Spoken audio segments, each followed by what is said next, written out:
राधे राधे, प्रणाम भैया, जय श्री राम। बहुत ही सुंदर निर्गुण गीत लेके आए हैं, आशा की बहुत अच्छा लगे। आप सब लाइक शेयर कमेंट जरूर करिए भैया। बैठल रोवेली गुजरिया हो, बैठल रोवेली गुजरिया हो, चुनरिया में दाग लग गइल।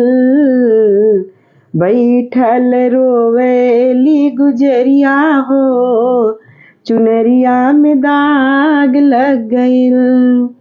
कैसे जाई पिया के नगरिया हो, कैसे जाई पिया के नगरिया हो, कैसे जाई पिया के नगरिया हो, चुनरिया में दाग लग गइल।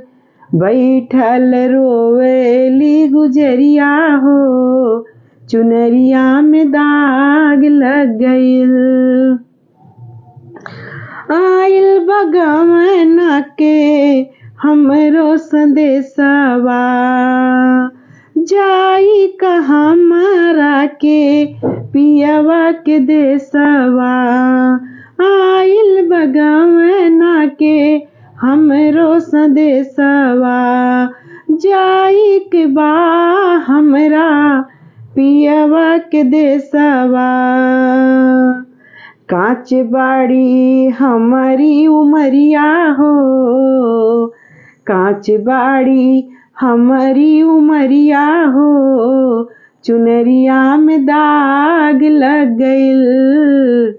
कैसे जाई पिया के नगरिया हो, चुनरिया में दाग लग गइल।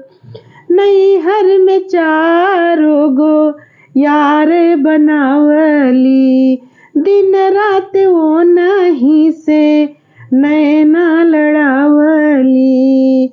नैहर में चार गो यार बनावली, दिन रात वो नहीं से नैना लड़ावली।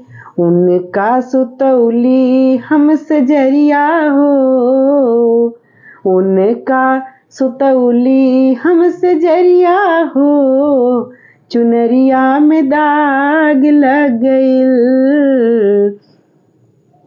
कैसे जाई पिया के नगरिया हो, चुनरिया में दाग लग गइल। चार बात सजना के हम भूल गइली, पछतात बानी की ई का हम कइली। चार बात सजना के हम भूल गइली, अब पछतात बाती ई का कइनी।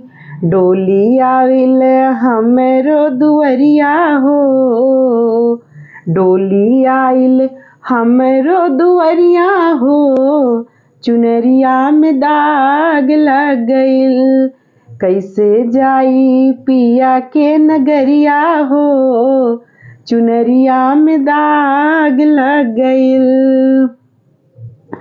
चुनरी के दाग कैसे छोड़ाई, कैसे हम सजना के मुहवा दिखाई।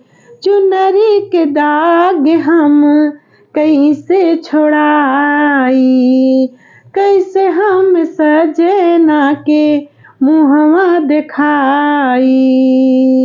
बरसेले अखिया के बदरिया हो, बरसेला अखिया से बदरिया हो, चुनरिया में दाग लग गइल।